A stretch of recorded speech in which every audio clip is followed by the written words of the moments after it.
Last week, a 74-year-old viewer named Helen wrote something that stopped me in my tracks. She said, "I've been alone for 3 years now, and I finally figured out the secret. I'm not lonely anymore. I'm free." In the next 8 minutes, I'm going to share 4 powerful strategies that can transform living alone from something you endure into something you actually embrace. Stay until the end, because the 4th strategy changes everything. Welcome to the Wisdom Vault. If you're new here, this channel helps you live your healthiest, most fulfilling life with practical wisdom that actually works. I know that living alone at this stage of life can feel isolating, especially if you've spent decades surrounded by family. When that changes, whether through loss, divorce, or simply because your children have built their own lives, it can feel like you've been set adrift. The house feels too quiet. The evenings stretch endlessly. Those feelings are completely valid, and you're not alone in having them. Here's the truth. The difference between merely surviving alone and actually thriving comes down to knowing a handful of powerful strategies. Today, I'll share 4 specific strategies that have helped thousands of seniors move from loneliness to contentment. Each one is practical, affordable, and something you can start this week. By the end, you'll feel genuinely hopeful about the chapter ahead. So let's start with the first strategy, and this one surprised me the most. Point 1. Reframe solitude as your personal freedom. Here's something your friends probably haven't told you: solitude isn't the same as loneliness. Loneliness is painful disconnection. Solitude is simply being alone, and it can actually be peaceful and joyful when you see it differently. This matters for people over 65, because you've spent most of your life accommodating others.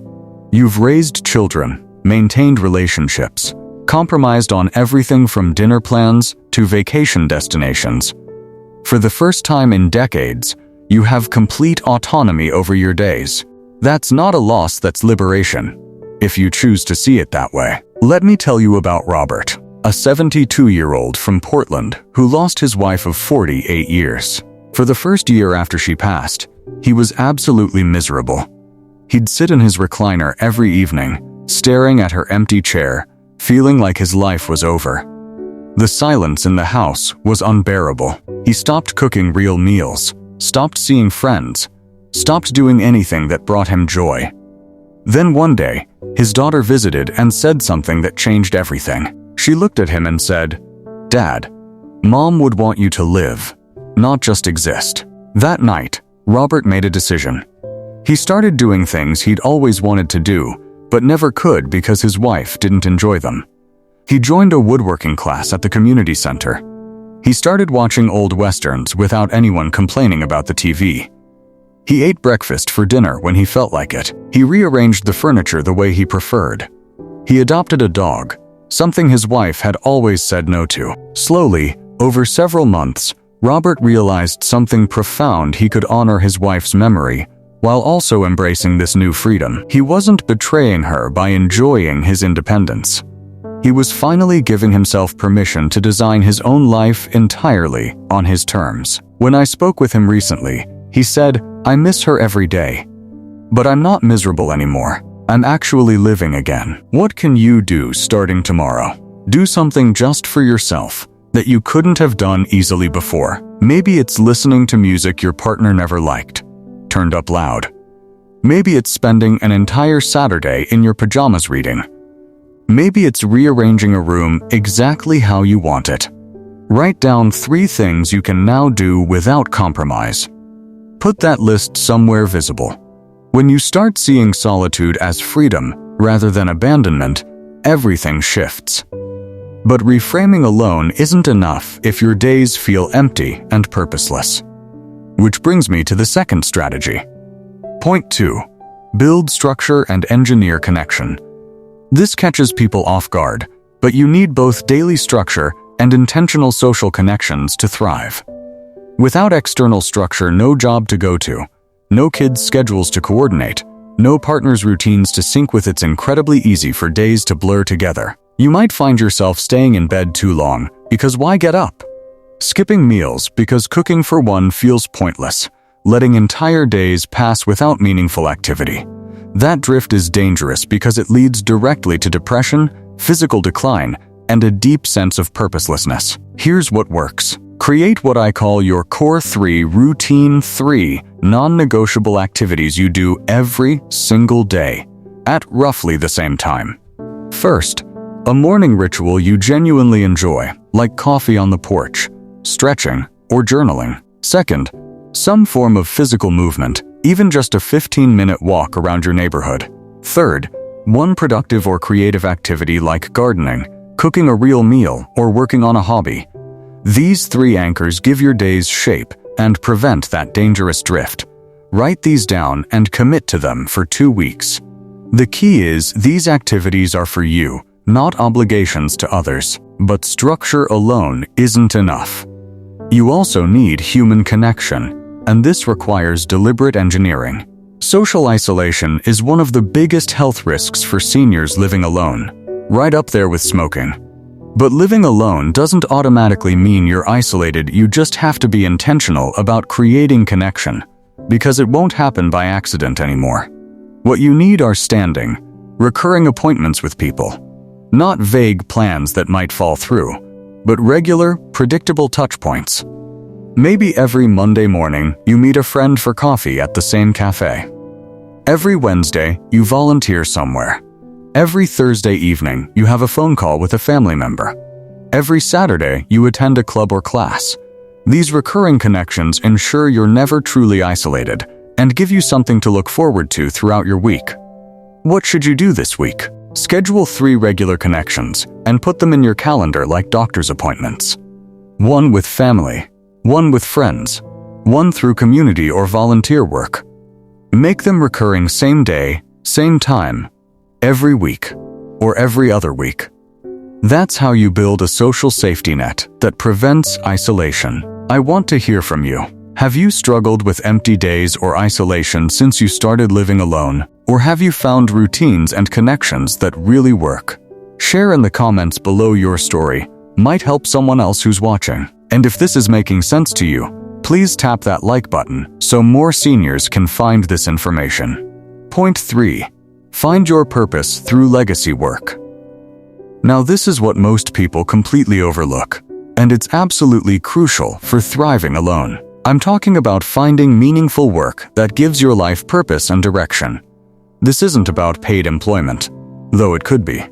It's about having a project, a mission, something you're building or creating or contributing that makes you feel like you still matter, like your life still has meaning beyond just maintaining yourself. This is vital because one of the deepest fears of aging is irrelevance. When you're no longer working, when your kids don't need you anymore, when your role as spouse is gone, it's easy to feel like you're just waiting around for the end.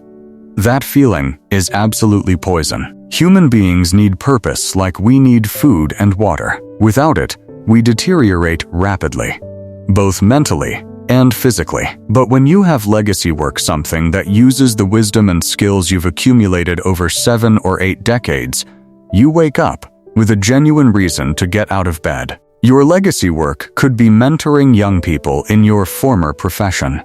It could be volunteering for a cause you deeply believe in. It could be writing your family history or memoirs so those stories aren't lost. It could be creating art, music, or crafts. It could be becoming an advocate for issues affecting seniors. It could be teaching something you know well, cooking, woodworking, a language, anything. The specific work doesn't matter. What matters is that it's meaningful to you, that it uses your unique gifts and experience, and that it contributes something beyond just maintaining your own existence. What can you start right now? Ask yourself these questions. What knowledge or skills have you spent a lifetime building? What could you teach or share with others? What do you care deeply about that needs attention or advocacy? Choose one legacy project this week, something that genuinely excites you. Commit to working on it 3 times a week for at least an hour. You'll be amazed at how much a sense of purpose changes absolutely everything about living alone. It transforms you from someone just passing time into someone actively creating value. Point 4. Prepare practically and release the fear. Before I share this final strategy, And it's the most important one if you haven't subscribed to the Wisdom Vault yet. Please click that subscribe button right now. We create videos like this every single week to help you stay informed, healthy, and genuinely thriving. It's completely free, and it helps us continue reaching more seniors with life-changing information. Now, let's address the elephant in the room that nobody wants to talk about. You need to do the practical preparation that allows you to live alone safely and confidently, without the constant background anxiety that something will go wrong and no one will be there to help. This includes medical preparedness, home safety, legal documents, emergency systems, and having clear plans in place. Avoiding these preparations doesn't protect you from anything, it just keeps you in a state of perpetual low-level fear. For seniors living alone, this preparation is absolutely non-negotiable because emergencies do happen. Falls, medical events, confusion, these are realities of aging we need to face with courage, not denial. The difference between someone who's prepared and someone who isn't is the difference between handling a crisis calmly versus experiencing absolute terror. Think about this scenario. You trip and fall, breaking your hip. In one version, you don't have a medical alert system, your phone is inside on the counter, nobody checks on you regularly, and you're lying there for hours in pain and fear. In another version, you're wearing a medical alert pendant, you press the button immediately, help is dispatched, your emergency contacts are notified. Same accident, completely different experience, all because you prepared. Here's exactly what you must do this month. First, get a medical alert system. They cost about $30 to $40 monthly, and they're worth every single penny. Second, make sure you have updated legal documents including a will, power of attorney, and healthcare directive.